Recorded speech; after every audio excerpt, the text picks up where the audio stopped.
Why pH matters. Can I get one of those for you, or one short Do you have of the another? pH ones? Sure can. Number one, the sacred body fluid, the blood, gets the highest priorities of minerals to maintain the pH of 7.3, plus or minus a little bit. What that means is, if you're low on alkaline minerals, your body will steal from the bones to put the alkaline mineral in the blood to keep the blood pH proper. This morning I checked a fellow from Rexburg. His blood potassium level was high. He went to the medical doctor and was told he had arthritis. So he has degeneration in the joints and the bones because his body's taking the potassium out to try to keep his blood within that range. So that's true. Number two, the pH scale is 1 to 14. 1 is very acid, 14 is alkaline. So, what's water? 7. It's neutral. You know, some people are sick because the water is not 7.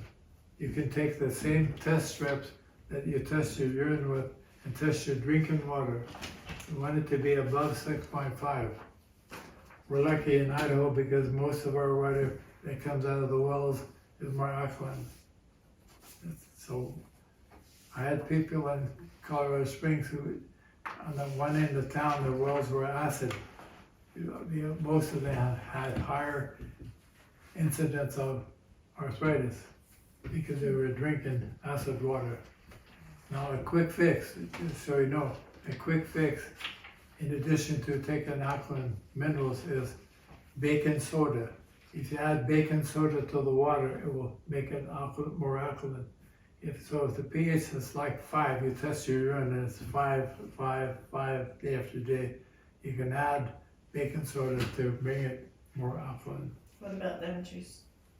Lemon juice has far less effect. I recommend baking soda. Teaspoon to a quart or a bottle? Pardon? Say you have a 16-ounce bottle or an 8-ounce bottle. How much baking soda? I recommend you take about 6 ounces of water and put about 1/3 to 1/2 teaspoon of baking soda and drink it at bedtime. And test your urine in the morning. See if the urine is up, stay at that amount. If it's up too high, take less. If it didn't change it, take more. But don't drink a lot of water. Well, I was thinking during the day, if you put it in your water No, during the day. This is just a one-time shot. Do it at bedtime. At bedtime, okay. Number 3, healthy, slightly oily skin has a pH of 4.7 to 5.7, which aids in killing pathogens. By divine design, your body tries to keep you safe from pathogens. When you go to a grocery store and you wash off the God-given self-defense, you've exposed yourself now to more pathogens. And the cleaner probably absorbs into your body, it does you more damage than good. I would never wash my hands at the grocery store with the cleanser they have. You can if you want, I don't. So, number 4, pathogens, that's organisms that are virulent, that means they make you sick, that survive the acid media, they're superbugs, and actually become more virulent, and you can make you sicker quicker. So when you take anything to kill off bugs, and they, like the lotion at the store, it says right on it, will kill 98.9% of the organism. Well, the good news is 98% of the organisms on Earth are put here by God to clean. When you see a dead animal on the road, you know, the birds get the big stuff. That's like the husband cleaning the house. The small bugs, the microorganisms. Are you calling us maggots? Yeah. They do the finishing job, they clean it up. That's why we can thank God for all the microorganisms, because 99.9% of them on earth are friendly. They're here for us to keep the earth clean. So what about this hand sanitizing epidemic that we're in? It's fake news.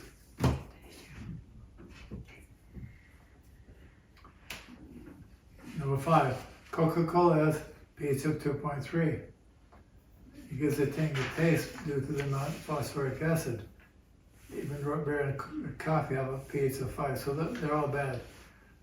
You know, state patrol people will pour Coca-Cola on the road to get rid of blood stains when people get run over on the road. It helps dissolve. 6, the pH of the stomach is between 1.5 and 3.5 partially to destroy pathogens. So when you eat dirty fruit, your stomach kills the bad stuff. I remember as a kid, you always eat dirt all the time, right? Yeah. You pull a carrot, you wipe it off, and you eat it. Forgetting that you put cow manure on it early in the year. But we didn't get sick. The stomach protects us. That's by divine design. My baby, she eats dirt by the handfuls, and I cannot stop her, so Give her real salt. She needs minerals. I use only real salt on it. 7, pH gradually increases in the small intestine to 7.4 from the stomach. Then that helps activate enzymes. Enzymes come on all foods, fruits, vegetables. They work best in that alkaline media, which your body makes. Then they change and become more acid in the large intestine. That's true.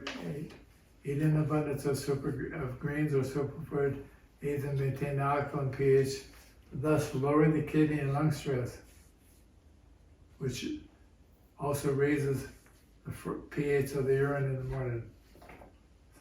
9, forgiving everyone is a nice thing to do, and REM sleep helps to alkalize the body. True.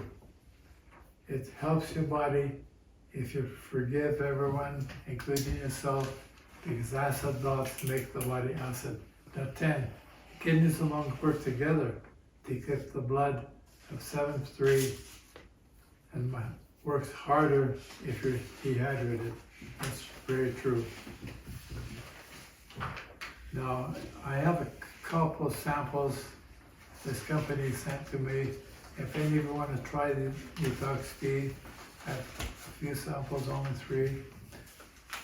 The curcumin, this stuff, those are samples if you want to try them. I learned from a medical doctor who had cancer a way to clean the liver.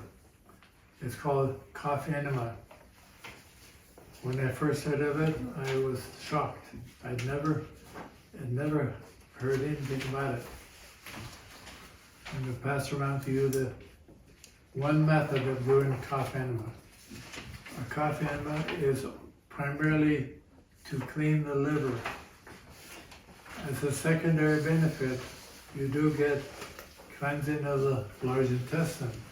And for many people, having toxins in the large intestine is the very reason they have liver toxicity, because if the food stays in the gut too long and putrefies or rots, degenerates, it becomes toxic, it's absorbed and goes to the liver.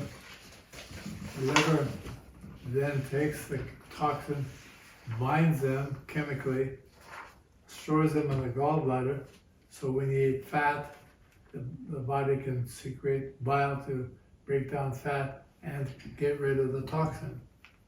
But if you don't poop regularly, the toxin goes in the colon, then back into the liver. So we get a recycling of toxins that creates dirty blood. It then makes it more difficult for the kidneys and the lungs to help keep the blood clean. So you get all kinds of symptoms from that. So this one method of doing a cough enema, that's for you to read and to use if you want. I do sell enema bags. I buy these from medical supply. They're the best ones I've been able to find. And you can do it at home. Cough enema is what's called a class 1 medical procedure. That means anybody can do it at home. It's a home remedy. You can do it often. Often means you can do it if you have, like, I've treated people who have had cancer, like bad, and they can do 2 or 3 a day. Help clean them out, get them started. If you're pretty clean, you just want to clean your liver occasionally, you can do it once a month. So if you have a question or problem with that, I recommend that we talk about it when I see you. Look at your tongue, because you can learn how to monitor your progress. If you have a very, very minor problem with the kidneys or liver, you can simply take the liver kidney herb. A lot of men don't like to do cough enemas until they've done them. A lot of women are more open to that. But once they do it and they realize how much it helps them, they'll do it again. Can the veins under your tongue change from like day to day? Pardon? Can the veins under your tongue change Yes. Yep. from day to day even? Yep. Dan, if you have any questions. Wait a minute, you had a question about how the coffee gets to the liver. Oh, I Asking asked that that question. How How does does the it- coffee get to the liver? Okay, the same way that all food gets to the, that you put in your mouth gets to the liver. You put in the large intestine, that's where the coffee goes. It's absorbed in the portal vein, goes to the liver. Through the blood. The portal vein through the blood, yes. Okay. The liver then is stimulated by the coffee. It causes the way it was explained to me, and I believe it, by Dr. McKee, the medical doctor. He was dying with cancer. He had colon cancer. He had done many surgeries for colon cancer. Then he got it. And I had it recommended to him. And he said, no, not me. So he looked for alternative ways to treat his cancer. One of them included doing regular cough enema to clean the liver. So they did some studies. They put some scopes down into the intestine. When they put the coffee in the colon, within a minute and a half, the gallbladder was secreting bile, was dumping up bile into the small intestine. They saw gallstones come out of the gallbladder when they did the cough enema. He said, oh, that means when a patient has a gallbladder attack, and I used to do gallbladder surgery, maybe now I can have them do a cough enema and not take out the gallbladder. So that's what he did. It saved a lot of surgery. So some people, when they do a cough enema at the beginning, and they look in the toilet, they may see gallstones, which have a lot of fat in them, floating in the toilet in various sizes. I had one lady who brought to me a bowl full, I think she had over 80 small stones that she'd picked out of the toilet. Oh my gosh. She had a big one. I said, you should have a necklace made of They're matching it. your That would make a great topic of discussion. What's that next? So what if you don't have a gallbladder? Yeah, mine's gone. Okay. When they take off the gallbladder, you still have a bile that leaves the liver, needs to go to the small intestine. So they leave the tube. The tube by divine design, will adapt, will compensate, will start to enlarge and store some bile. Not as good as a gallbladder, but better than just having bile running into the small intestine. That's what happens. I have one good question.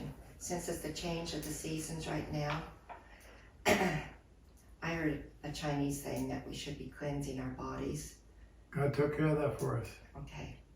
The peaches, pears, apples, The plums. foods. Okay. The So what do fruits. we do in winter? Nothing's growing. Oh. So we had to rely on people from Florida to give us peaches. No. No, it's seasonal. It's I the know, seasonal. but what do you do in winter? The region where you live, is that is your season. That's why if we go from other regions, it's not our body's season, and so. So what's in season in I don't know how that winter works. time? Potatoes. Potatoes, we have all kinds of squash. We have meat, all kinds of meat. How much meat should you eat? Less than about this. If you go to Texas Roadhouse, take 6 rands and order 1 meal. You I only take it need a home and small eat it amount. later. You do need a wide variety of meats. Chicken, by the way, for the environmentalists, beef does less damage to the earth than fish or chickens. Eat more beef. Eat lamb, Eat Chick-fil-A. lamb. eat lamb. Eat a wide variety. And all you men, go hunting, go fishing. Yes. Thank you very much. Thanks for coming. Thank you.